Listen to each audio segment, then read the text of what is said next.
It's all marketing security tips and tricks. Again, my name is Jon Bean. I'm actually a regional sales manager for a digital marketing company. It's a national company based out of Ohio. It's actually just outside of Columbus. But I'm a regional sales manager, so I'm over the entire state of Texas, as well as Illinois, and primarily we work with small business owners, every type of industry.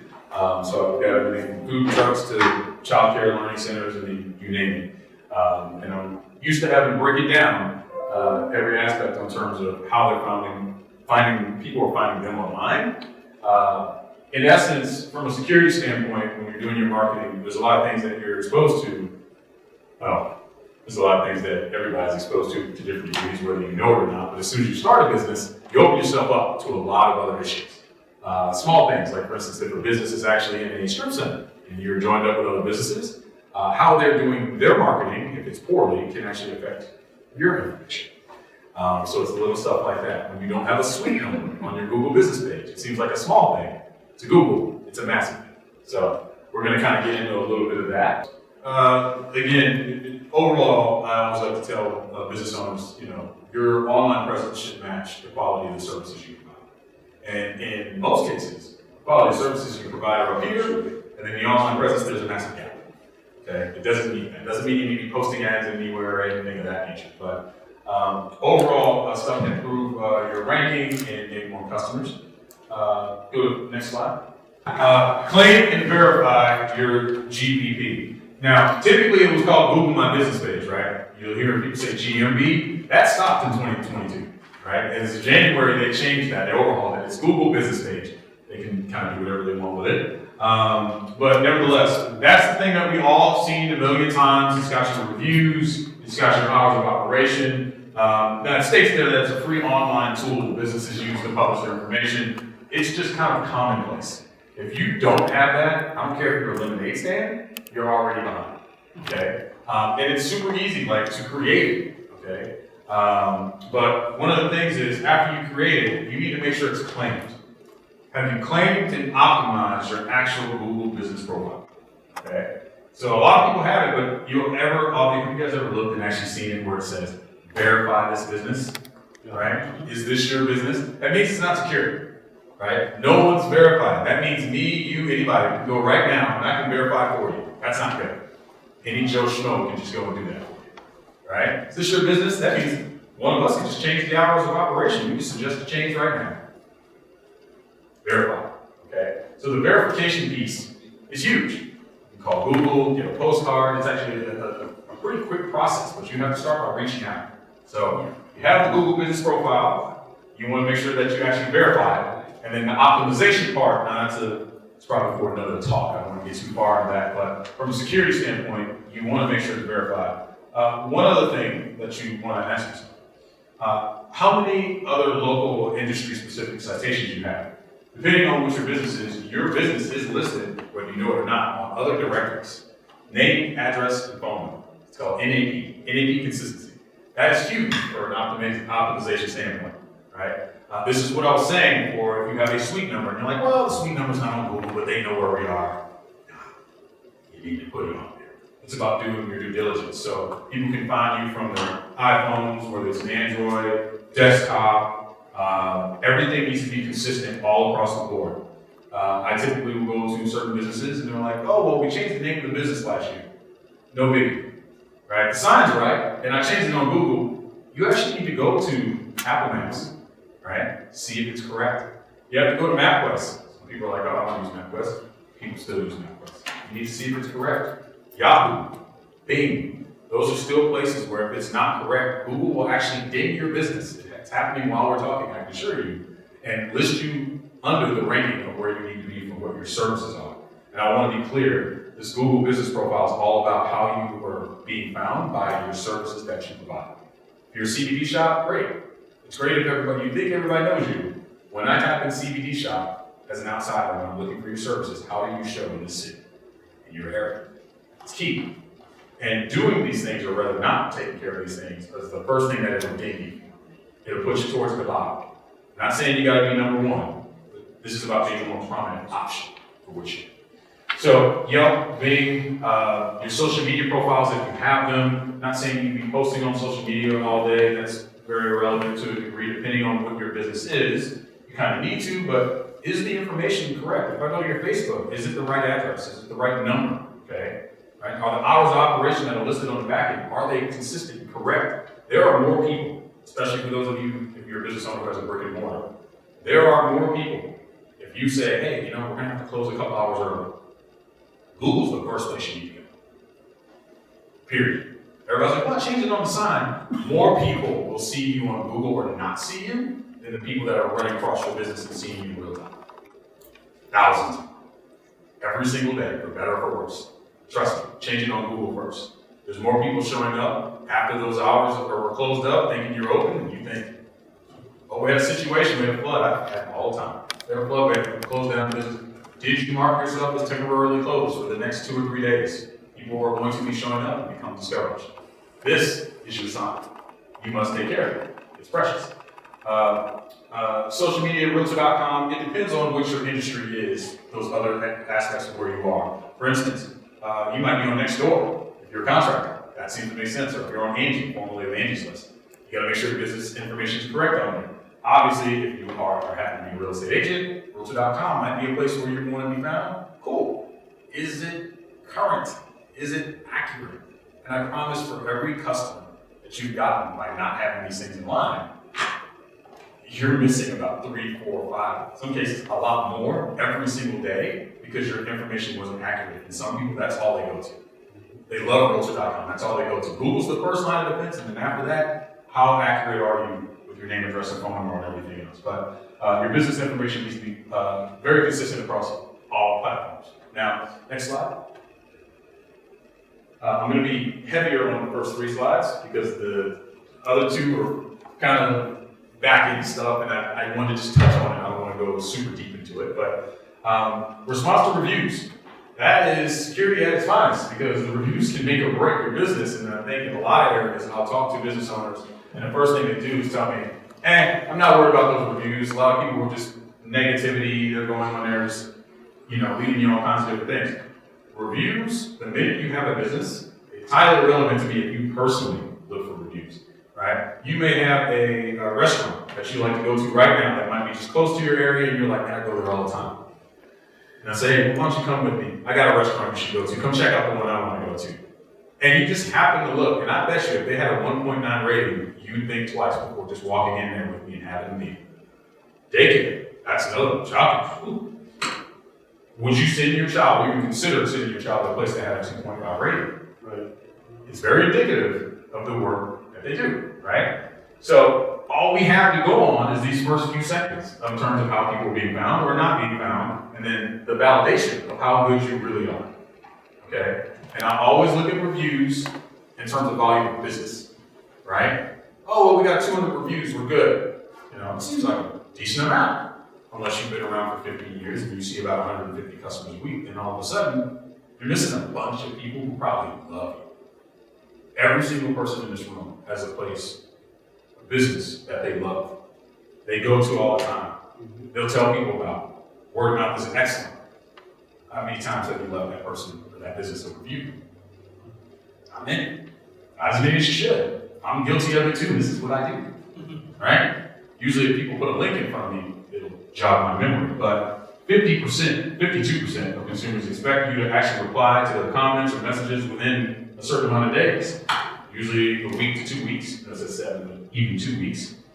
One of the things I'll let you guys know is you actually have to respond to reviews as a business owner because Google dings you immediately.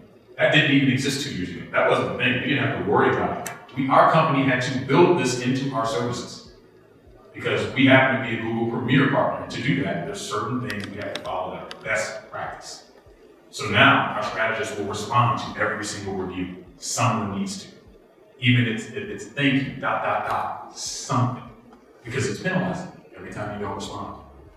So that factors into it as well. Volume of reviews, recency of reviews, Google factors that in as well. Bumps you down in the rankings, right? But you haven't had a review in 8 to 10 months.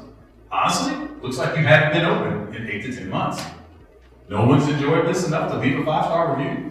You've been around all this time. So these are the things that are 100% necessary, right? So how they're looking at your reviews, how they're looking at your business. I know it may seem unfair, but this is a glass half full scenario. If you ignore it, it works against you. But if you play it to your odds, trust me, it's a lot more beneficial, okay? So, purpose of review marketing, protecting your brand reputation is everything. Again, matching your reputation with the quality of the services you provide. Is it equal? Is it where it needs to be? Okay, what's the first thing people see? Gaining and utilizing customer insights. The customers will let you know, for better or for worse, in great detail in some cases. The one thing, and I do want to say this for any business owners that might be sitting here thinking, oh, well, we have really bad reviews right now. Well, there's just no hope. I mean, I inherited this business. We got the same Google business page, and what am I supposed to do? You can bury bad reviews with way more good reviews, right? And just ask yourself, the last 20 people that you did business with, did you even give them an opportunity to say something positive about you? Look at it that way, right? Nevertheless, receive instant actionable alerts. If you're tied to your Google business profile, inherently you're going to receive alerts as soon as someone leaves you a review, positive or negative. And that's your key to respond. Even if it's within 90 days, I'd go back and respond to every single one that's left in the last 90 days. Past that, it's not going to factor in one way or another. You kind of miss the window. But just worry about the future, what you can build, right? So, next slide. Social media profile optimization. By the way, optimization, when you're optimizing your profile, whether it be social media or your Google business page, people sometimes will create a Google business profile and they're like, all right, I'm good. I got my information. Everything I'm telling you is about optimizing it, and it needs to be done correctly. These are some things that you can do on your own. Sometimes you do need a team of people, depending on how much you want to ramp up and get more business. But optimizing your profile is actually making sure that you're utilizing it to the fullest, right? And here in the next couple of slides, I'll go into the back end of that. But you're creating business pages for all of these main social sites. You don't have to have a YouTube channel. Just being honest. You don't have to have Twitter. It can be beneficial, but I don't want you sitting here thinking that Facebook and Twitter are the same thing. They're not. Facebook and Instagram is the thing that you pretty much have to have from a profile standpoint. I don't even care what your business is. You probably should also be utilizing it to post 2 to 3 times a week, but a lot of people aren't there yet. You should at least have a profile. From a Google standpoint, on these previous slides, you don't have a potential customer that doesn't know what Google is. Age range, highly relevant. You don't have a potential customer that doesn't know what Google is, right? So after that, then you got to look at Facebook and Instagram. When you tell me you don't have a single customer that doesn't use Facebook and Instagram, it's where we are now, right? They're going to see you or not see you, for better or for worse. So you need to establish yourself, making sure that you're actively posting on this. And again, I did say 2 to 3 times a week, basic posts. Activity is what helps with the optimization. Doesn't mean start posting 4 times a day. That just would wear you out, and quite frankly, the algorithms don't work that way. A couple of times a week, okay? Is your business information consistent across all platforms? We kind of covered that already with NAP consistency. Make sure your websites are attached to that. If you happen to be having a business with no website at all, you need to go and get one. I'm not saying you need to build a $10,000 site. I'm actually a big believer that that's not necessarily what you need in most cases, because that can be a mansion in the woods. Doesn't matter how beautiful and amazing the mansion looks if no one's there. It's just you. That big site isn't going to do you any good, all right? But we'll go into some traditional SEO and kind of what that stands for here shortly. The other social media metrics that you're looking for: likes, comments, shares, tweets, pins, engagement. That's all it's saying. How engaged are people with you? If you actually go to the Google business profile, that has a level of engagement on an insights page. It's built in there for you. They give you a dashboard. It tells you how many times you reviewed, how many times people even typed in the service you provide in and around this city, okay? All of this stuff does matter. I know there's such a disconnect in a lot of areas from all types of business owners, from every type of industry, every type of background, and they think, I've been getting business without all this. Why is it relevant to me now? Quite frankly, usually points to the fact that it's not really about who came in yesterday. It's about how many people should come in on top of that number. And that's key. Does it bother you how many people you're missing out on? Especially if you look at that top 5, or you look at the other Facebook or the other Instagram or these other people that you're inevitably competing against in your field, and they don't do half as good in real time as what you guys offer. They're not half as good in terms of being childcare, different services that you offer. But they got all that together, and it's kind of dig at you a little bit like, man, they're nowhere near what we can do. If we could just put ourselves as a more prominent option, right? This is very much like a monopoly, right? The more real estate you have in your business, the more people get to see you, the better you're found on the more business you get. We'll go to the next slide. So this is kind of the back end stuff that we were talking about a little bit earlier. This is really about how your website is set up. Is it mobile friendly? I can go to a website right now, and I promise you, if I pull it up on my phone and I can't move anything around and it's very stationary, I'm done. I'm not even going to your business, to be honest with you. It's highly unlikely that I'm going to go any further. The funny thing about this is you might be phenomenal. You might be the absolute best at what you actually do, and I'm not even going to get the chance to see it. I'm not going to call you. I don't know. I didn't know you were that good. I just have now moved on because I can't bring up basic information on my phone. So making sure it's mobile friendly is everything. Security and accessibility. If you ever go to see an insecure site, right? Site not secure. I mean, there's tons of them. That site is worn out. It's old. It needs to be updated in most cases. So the SSL, HTTPS, those things kind of go in with that, and making sure that's continuously updated. Redirects, which, to be fair, sometimes redirects are 100% necessary. Especially, I just had a business that, goodness, they just moved their actual physical location. So, and they changed their business name. So they needed to make sure that people who typed in the old business name get redirected to the new profile, and vice versa, right? They wanted to make sure they didn't lose anybody. So redirects are kind of key if you're having some sort of big change with your business. The XML sitemap, and again, I don't expect you guys to retain a whole lot of this, because the overall breakdown is you need to make sure whoever built your website, because it's likely not you, you're likely working with someone else, have them come in, make sure these things are taken care of. Just ask it, is my site secure? Show it. Have them walk you through something. Now, you're not going to memorize this. I don't expect you to go, hey, so my XML sitemap. Or the Google crawlers, is it picking up all those URLs on my sitemap? And that's really all it's saying. It's like you get a bunch of URLs, the web crawlers are picking it up from a Google standpoint. Google is reading your business, for better or for worse, while we're talking. And the search volume, regardless of business, in and around San Antonio, can be anywhere between 3,000 searches all the way up to 50,000 every single day, depending on what it is. And those are people who aren't committed to anybody. They just may have just moved here or just realized they are in need of whatever that service is. They have no clue where they're going with it. And most people aren't going to scroll to the bottom. Okay? The domain references, I'll just touch on domain name and name. At the end of the day, if your domain is old, you have a problem. If it's pushing 10 years, that's usually where you're starting to have a lot of these issues, where it's not mobile friendly, it's probably not secure. And that means, quite frankly, when a company like mine comes in, we have to do a bunch of backlinks to try to breathe the life into it. And in truth, we probably should knock it down and start all over again. But unless you're doing e-commerce, which is, I'm going to be paying with my credit card on your site, that's a different case. That you do need a fully loaded site. It needs to be back end, front end, everything needs to be going. If you're not having an e-commerce issue, then you just need a functional, aesthetically pleasing site. You don't have to spend about $8,000 to $10,000. Okay. Next.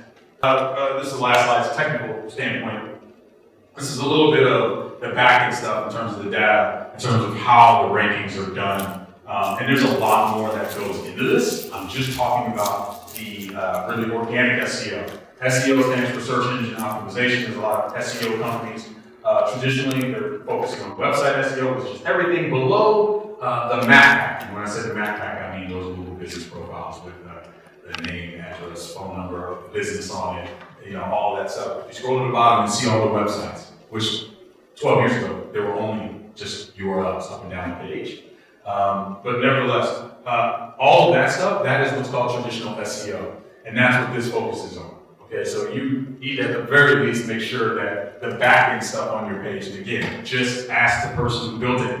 okay? If you don't even remember who built it because it's been that long, and that is a scenario that happens a lot, it's time to work on something else. Find someone to get you something basic from a landing page perspective or a full website. Landing page is just the Cliff Notes version of the novel that is a website, right?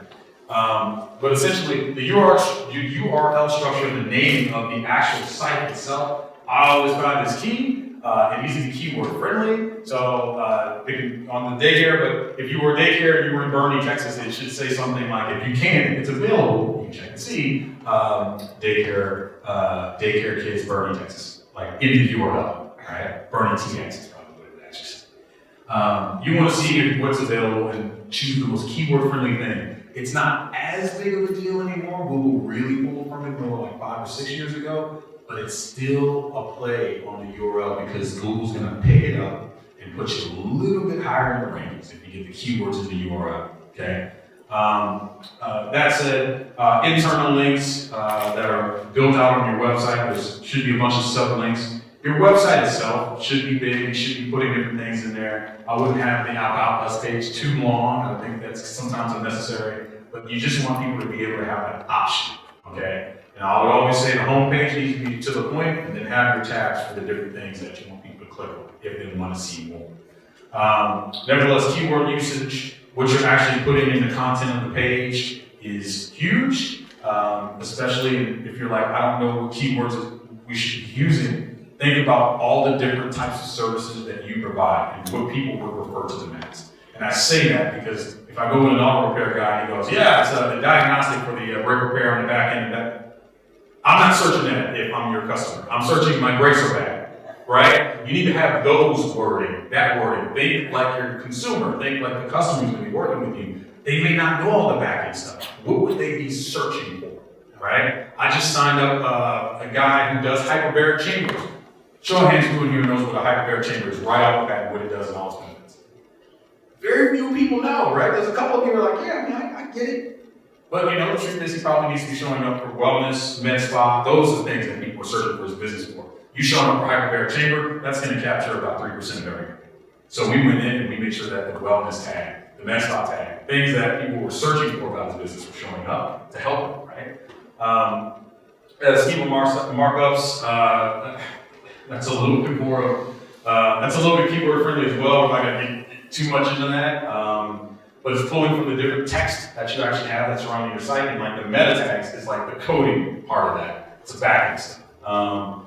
Bottom line, make sure the technical aspect of your site is fully in line. And again, whoever your web person is, web team, just ask them.